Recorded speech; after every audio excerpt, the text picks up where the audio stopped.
श्री राम महान है, शीलवान है, पर उनका मित्र भी साधारण नहीं। देखिए, कोई सत्ता में स्थिर हो तो उसका सत्कार तो बढ़ते जाता है, पर वो सत्ता अगर किसी की छिन जाए तो बेचारों की इतनी दुर्दशा दिखाई देती है, इतना अनादृत लगता है कि जैसे लगता है कि कोई पूछने वाला नहीं। तो विरोध की बात मैं सुनाऊं, कानपुर में एक तुलसी उद्यान है, तो वहां पर साहित्यकार और जो लेखक है उनकी मूर्तियां, तो गोस्वामी तुलसीदास जी का नामकरण है, उसके साथ मैथिली शरण जी की मूर्ति स्थापित करने का उपक्रम किया गया। तो कुछ योजना उनके अपने ढंग की लोगों की रही होगी, का उन्होंने उद्घाटन करने के लिए श्री अटल बिहारी वाजपेयी को बुलाया और मुझसे अध्यक्षता के लिए कह दिया गया। तो उसमें अटल बिहारी जी ने कहा कि ऐसे साहित्यिक प्रसंगों में राजनीतिज्ञों को महत्व देना उचित नहीं है, ये तो साहित्यकारों की वस्तु है, पर आजकल इसकी परंपरा हो गई।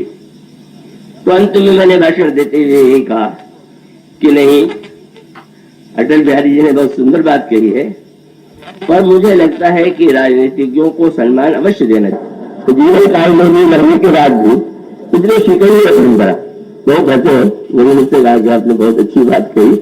तो उसका अभिप्राय है कि सचमुच जो है वो जो दृष्टि है भाई सत्ता में है तो क्या कहना है, सत्ता से चित हो जाए तो कोई महत्व नहीं। तो ये जो स्थिति है, भगवान राम तो सत्ताच्युत हो चुके, युवराज बनने के स्थान पर देश निकाला दे दिया गया, और उस राम का स्वागत करने का जिस व्यक्ति ने साहस किया वो कितना विशाल हृदय का रहा हो। श्री राम विशाल हृदय के हैं, इसमें संदेह नहीं, तो निषाद का साहस देखिए, अपनत्व और प्रेम देखिए, और इतना ही नहीं कि वो कंदमूल फल से स्वागत किया, भगवान राम से निषाद राज ने अनुरोध किया, आप कृपा करके शब्द और सुंदर सुना। वैसे तो कोई महल में भी रहे तो यही निमंत्रण में कहता है मेरी कुटिया में पधारिए, पर कोई कुटिया में रहने वाला कहे मेरे महल में पधारिए, तो ये तो गाँव वाला था, भगवान से कह सकता था कि मेरा छोटा सा गाँव है, चलिए। उसने कहा कि कृपा करिए पूर्ण धारिए, अपने छोटे से गाँव को उसने पूर्ण कहा। आज भी इस परंपरा का बदलाव किया जाता है, उसको आज भी श्रीनगर पूर्व ही कहा जाता है।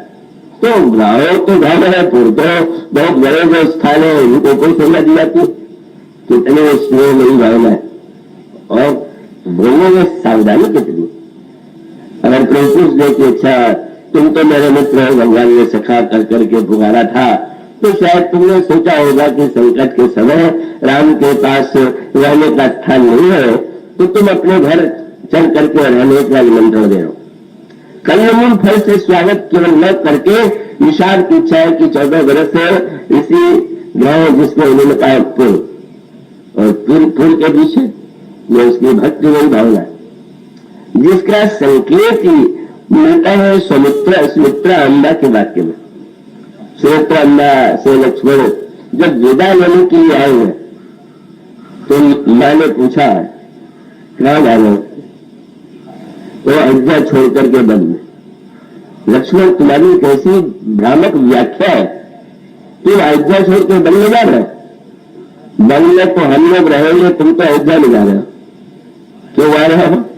तुरंत सुमित्रा जी ने कहा अरे तहई अवध है राम निवास, और तहई दिवस जहाँ भानु प्रकाशु, जहां सूर्य होता है वहां दिन होता है कि दिन में दिन ऐसा क्यों है? जहां राम रहते हैं वही अवधपुरी, और जहां राम नहीं रहते वो बने। निषाद राज ने जब पूर्व शब्द का प्रयोग किया तो बोले प्रभु अब तक भले गाँव रहा होगा, पर आप पदार्थ जाएंगे तो पूरे ही होगा, वो गाँव नहीं होगा, और कितने नगर गाँव होगा। ये नहीं कि मैं आपत्ति में आपकी सहायता करना चाहता हूँ। प्रभु को नहीं पूछ रहे हैं, तो निषाद ने कहा कि मैं स्वार्थ गाँव में निमंत्रण दे रहा हूं, तुम्हारा स्वार्थ क्या है? तो उन्होंने कहा कि जैसे महाराज कोई पत्थर पड़ा है तो कोई महत्व नहीं देता, पत्थर पर पैर रखने में भी किसी को संकोच नहीं होता, पर उसी पत्थर की मूर्ति बना दी जाए, मंदिर में स्थापित कर दिया जाए तो सभी पूजा करते। तो मैं भी निषाद एक पत्थर की तरह समाज में पड़ा हुआ हूं, जिसको पैर से कोई नहीं ठुकरा सकता, तो बड़ा अच्छा अवसर है। चल करके इस पूर्व में मेरी स्थापना कर दीजिए, कृपा करिए, पूरा धारी या पाऊ थापिए जल। जब यदि आप स्थापना कर देंगे तो सब लोग सियाओ, सब लोग मेरे भाग्य से कहेंगे क्या धन्य है भाग्य, मैं आपसे कोई आपको सहायता नहीं दे रहा हूं, मैं तो अपने को बड़ा बनाने के लिए आपसे आग्रह कर रहा हूं। कितना तो उदात्त भाव है। भगवान श्री राम से निषाद में मांगा नहीं, भगवान से कहा कि नहीं कि आप साक्षात ईश्वर है, मुझे वरदान दे दीजिए, रिद्धि सिद्धि दे दीजिए, आपको पूर्ण में चल करके इस जन की स्थापना कीजिए। भगवान श्री राम गर्वित हो गए और भगवान राम ने कहा वो सत्य, सब सखा सुजाना, हे सखा, हे सुजान, बड़े सुजान हो तुम, तुम्हारा हृदय तुम्हारी भावना कितनी उदात्त है, पर मैं क्या करूं, मोह धीर पितु आए सुहाना। पिताजी ने मुझे आदेश दिया है कि मैं केवल वन में निवास करूंगा, इसलिए मुझसे आग्रह न करूं। यह जो एक मैत्री का दिव्य भाव, जिसका सत्ता से संपत्ति से कोई संबंध नहीं, और केवल इसी समय नहीं, आप उस स्थिति का जिसको भगवान कहते हैं विपत्ति काल कर सदगुण लेहा, जिसको अनुसुईया जी ने कहा कि बस दीर्घ धर्म मित्र नारी आपत्काल पर रखिए चाली। निषाद राज को एक दिन समाचार मिला, श्री भरत चित्रकूट की ओर जा रहे हैं और जा रहे हैं सेना लेकर। अब कल्पना कीजिए, जो अयोध्या के नरेश के रूप में स्वीकार किए गए, जिनको महाराज श्री दशरथ उत्तराधिकारी बना गए, जब निषाद ने यह समाचार सुना तो उस पर क्या प्रतिक्रिया हुई? अगर वो अवसरवादी होता तो तुरंत सोचता इनका भी स्वागत करो, चलो राम का भी कर दिया था, भरत का भी स्वागत कर दो, जिससे प्रसन्न ही रहे।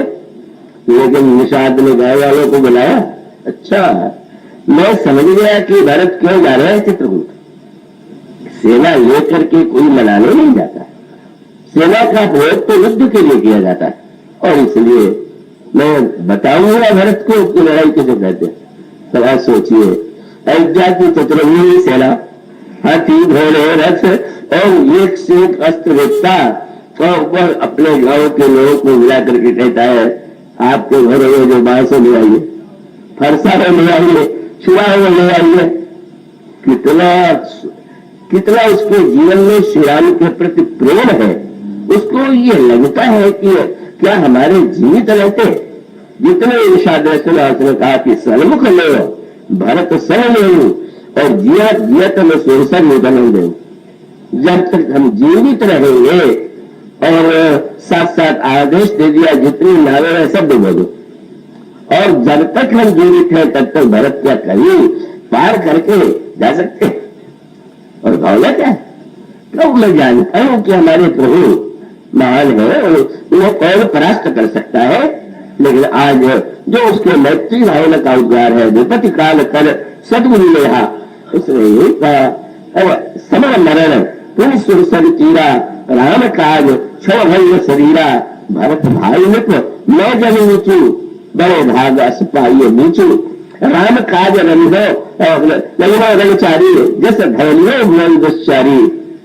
इस प्रकार की वह भावना मानो यह बताती है कि निषाद में मैत्री की भावना कितनी प्रबल है, और उस संकट में जब श्री राम भी सत्ता च्युत है, वन में निवास कर रहे हैं भरत से, और भाव कितना सुंदर चुना। लिखा हुआ है कि सुनी राम पद पंकज पलू, भगवान राम का स्मरण करके वे भरत से लड़ने के लिए नहीं चले, भगवान राम के जूतों का स्मरण करके। कितनी विलक्षण भावना है। इसलिए नहीं कि अस्पृश्य थे तो जूते का स्मरण किया। अगर कोई निषाद से पूछे कि क्या आपको ये विश्वास है कि भरत से युद्ध करके आप जीत सकते हैं, क्या आप मारे नहीं जाएंगे, और तो उसका संकेत मानो यह है कि जूता तो मरे हुए पशु के द्वारा ही बनता है, लेकिन वह मरे हुए पशु का होने पर भी जिसके चरणों में जाता है उसको कांटों से बचाता है। तो हम मर करके ही प्रभु के ऊपर आने वाले जो कंटक है उनसे उनको बचाने की चेष्टा करूंगा। और भावना क्या है, आपने इतिहास में पढ़ा होगा कि सिकंदर जब भारत में विजय के लिए विश्व विजय के लिए निकला और भारत में विजय के लिए आया, तो पौरव नरेश से युद्ध होने के बाद वो लौट गया। तो पौरव नरेश को उसने परास्त कर दिया, पर आगे उसने और उसकी सेना ने कहा हम आगे नहीं बढ़ेंगे। क्यों? उनको यह लगा कि एक छोटा सा उसका राज्य और उसके सैनिक और उसके योद्धा इतने वीर है, तो अगर हम भारत में भीतर प्रवेश करेंगे और जहां बड़े शक्तिशाली राजा है तो हम तो शायद उसे नहीं जीत पाएंगे। मानो पौरव ने हार करके भी सिकंदर के मन में, सेना के मन में इतना भय उत्पन्न कर दिया कि सेना लौट गई, ऐसा इतिहास में वर्णन आता। निषाद का तात्पर्य यह था कि जानन सानुज राम नारी करो अकंटक राज सुखारी।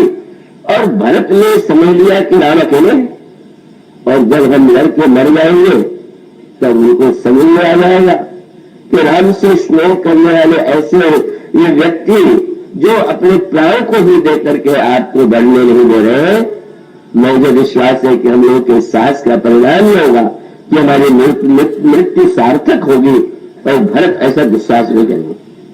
तो यह जो व्यक्ति का विपत्ति काल में उद्गार निषाद के मुख से प्रकट होता है,